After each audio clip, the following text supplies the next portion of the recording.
Assalamualaikum warahmatullahi wabarakatuh. Selamat datang siswa-siswi yang berbahagia. Selamat berjumpa dengan saya. Ya, nama saya Nanang Suherman MSI, bidang studi yang saya ampu di sini adalah fisika. Nomor HP saya 081615434848. Email saya nanang@gmail.com. Dan materi yang akan saya berikan di sini adalah tentang medan magnet. Baik, kita baca soal nomor 8. Dua kawat lurus panjang terpisah sejauh 100 cm. Kedua kawat dialiri arus listrik yang arahnya berlawanan, berturut-turut 2 ampere dan 3 ampere. Maka gaya Lorentz per satuan panjang yang dialami kedua kawat adalah titik-titik Newton per meter.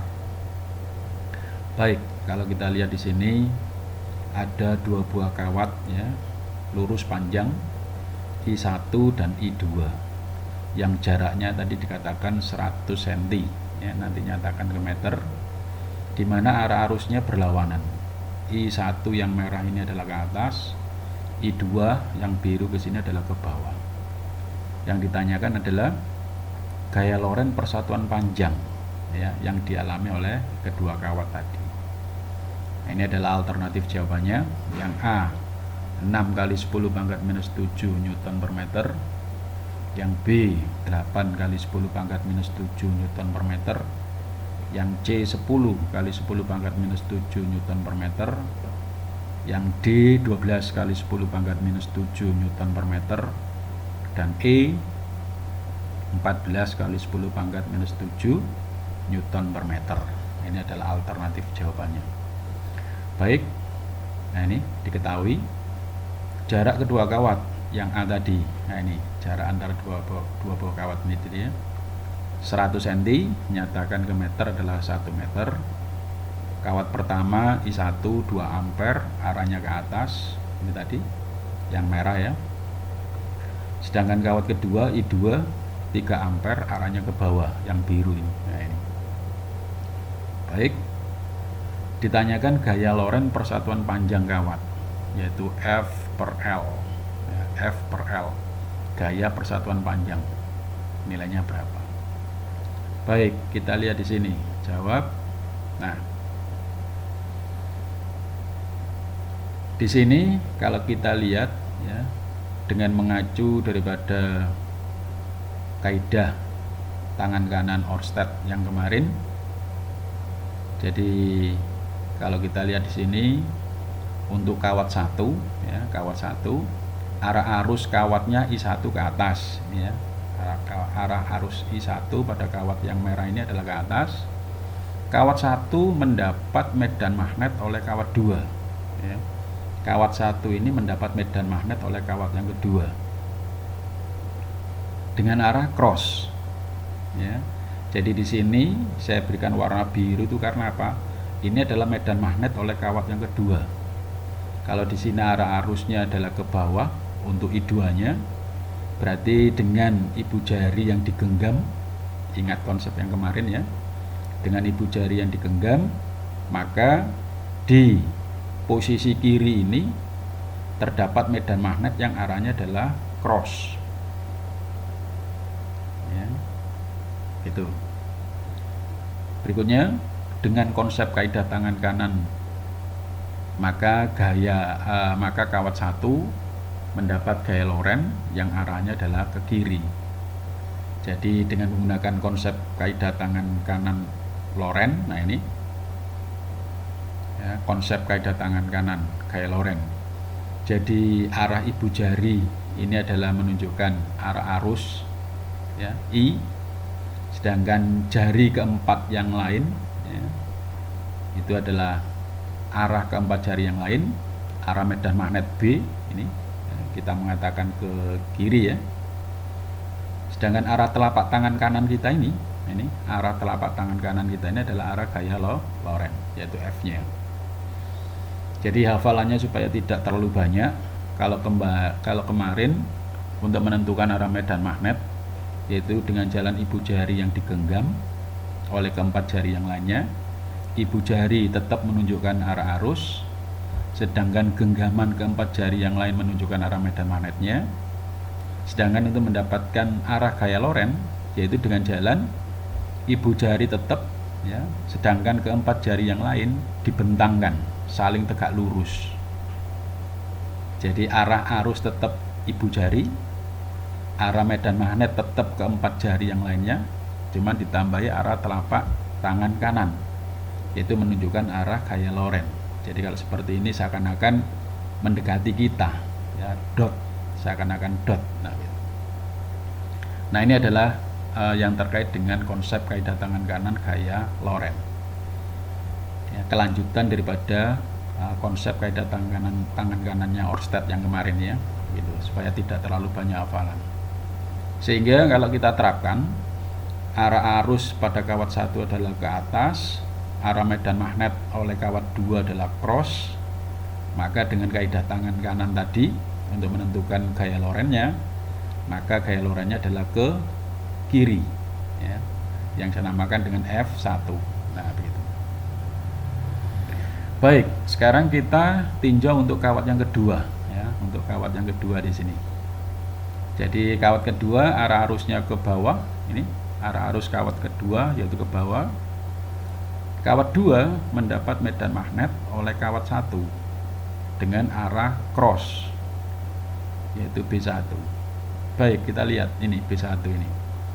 B1 ini warnanya merah karena apa? Ini adalah medan magnet oleh kawat yang merah ini, yaitu I1 ini, yang arahnya dengan menggunakan kaidah tangan kanan Oersted, maka di kawat 2 ini tadi mendapat medan magnet yang arahnya adalah cross. Dari siapa? Dari kawat 1, sehingga saya namakan B1. Nah, ini maksudnya ini, ya, kawat 2 mendapat medan magnet oleh kawat 1 dengan arah cross, yaitu B1. Terakhir, dengan konsep kaidah tangan kanan, maka kawat 2 mendapat gaya Lorentz yang arahnya ke kanan, yaitu F2. Jadi dengan menggunakan kaidah tangan kanan gaya Lorentz tadi, ya, kalau I-nya ke bawah, B-nya adalah cross, maka di titik itu mendapat gaya Lorentz yang arahnya ke kanan, yaitu F2. Nah, saya ulang. Jadi pada kawat 2 ini arah arusnya adalah ke bawah, mendapat medan magnet oleh kawat pertama yaitu cross B1, maka di titik itu mendapat gaya Lorentz yang arahnya ke kanan.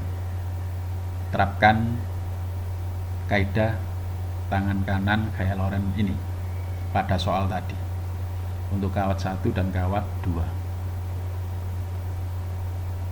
Baik, kita tinjau rumus gaya Lorentz. F sama dengan NILB sin alfa, ya, jumlah lilitan N sama dengan 1 dalam hal ini karena tidak diketahui, panjang kawat tidak diketahui berarti dianggap sama, jadi L1 sama dengan L2 sama dengan L, sedangkan sudut alfa yaitu antara B dan I, ya, antara B dan I kalau kita lihat di sini, I-nya ke atas, B-nya cross, berarti saling tegak lurus. Di sini I-nya ke bawah, B-nya cross, berarti saling tegak lurus. Berarti sudutnya adalah 90 derajat. Nah ini. Sehingga sudut alfa antara B dan I dalam hal ini adalah 90 derajat. Sehingga sinus 90 derajat adalah 1.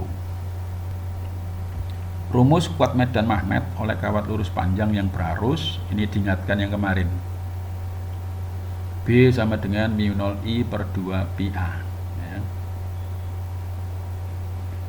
Baik, kita masukkan gaya Lorentz pada kawat 1, ya, kita substitusikan F1 sama dengan I1 L1, ya, dikali dengan B2, hati-hati tadi.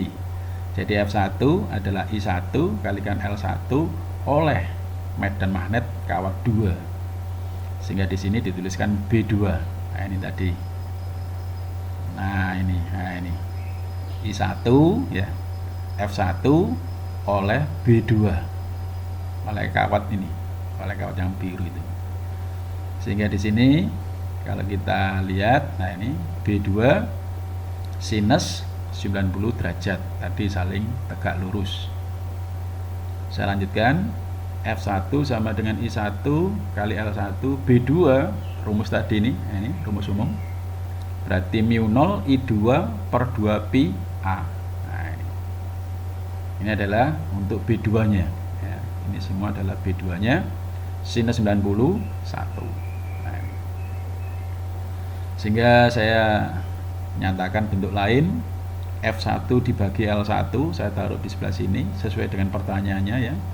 F1 per L1 sama dengan I1 ya. Terus ini mu0 saya ganti 4pi kali 10 pangkat minus 7 I2 per 2pi A per 2pi A. mu0 nya 4pi kali 10 pangkat minus 7 ya. I2 per 2pi A kali 1. Baik, saya ringkas menjadi F1 per L1 sama dengan I1, saya kumpulkan dengan I2 ya. 2pi dengan 4pi dengan 2pi ya. 4pi dibagi 2pi berarti 2 ya, per A kali 10 pangkat minus 7. Nah, ini supaya lebih ringkas. Ini adalah F1 per L1, gaya persatuan panjang untuk kawat 1. Gitu. Ini pada kawat 1. Sekarang pada kawat 2. Nah, ini pada kawat 2. Idem ya, tinggal menggantikan 2. Jadi F2 sama dengan I2 kali L2 kali B1 sinus 90 derajat. Nah, ini jadi komponen untuk yang kawat 2. Berarti di sini ada F2, ada I2, tapi oleh kawat sebelahnya, yaitu kuat medan magnet oleh kawat 1, dikatakan B1. Nah, ini hati-hati. Jadi di sini I2, F2 oleh B1 oleh kawat 1 ini. Baik. Sehingga sama langkahnya, B1 saya ganti dengan mu0 I1 per 2 pi A. Nah, ini. B1 mu0 I1 per 2 pi A. Ya. Ini 2 tetap, L2 tetap, sinus 91. Saya lanjutkan. F2 dibagi dengan L2. Saya letakkan sebelah kiri sesuai dengan pertanyaannya. F2 per L2 sama dengan ya. Jadi di sini adalah I1, saya taruh di sini I1 ya. Terus di sini mu0 adalah 4pi kali 10 pangkat minus 7. I2 nya saya taruh di situ, tidak ada masalah. Per 2 pi A kali 1. Harapannya apa? Supaya urut saja. Sehingga di sini I1 kali 2 begitu. 4pi dibagi 2pi berarti 2. Ya, 2 per A kali 10 pangkat minus 7. Ya, jadi gaya persatuan panjang yang saya nyatakan F per L itu sama dengan F1 per L1 sama dengan F2 per L2 ya, ternyata nilainya adalah sama, yaitu ini, yaitu I1 kali I2 kalikan 2 dibagi dengan A kali 10 pangkat minus 7. Sehingga kalau saya substitusi sesuai dengan pertanyaannya, gaya persatuan panjang F per L sama dengan I1 tadi I2, I2 nya adalah 3, 2 per A, 2 per 1 meter tadi ya, jarak antara dua buah kawat tadi, kali 10 pangkat minus 7. Sehingga F per L, gaya persatuan panjang kawat, sama dengan ya, ini 6 dikali 2 berarti 12 kali 10 pangkat minus 7 Newton per meter. Baik, coba kita lihat jawaban yang benar adalah D. Coba kita lihat jawaban yang benar adalah D. Nah, ini 12 kali 10 pangkat minus 7 ya, Newton per meter. Baik, itu penjelasan konsep untuk gaya Lorentz yang saya berikan. Sekian soal dan solusi yang saya berikan, semoga bermanfaat. Wassalam.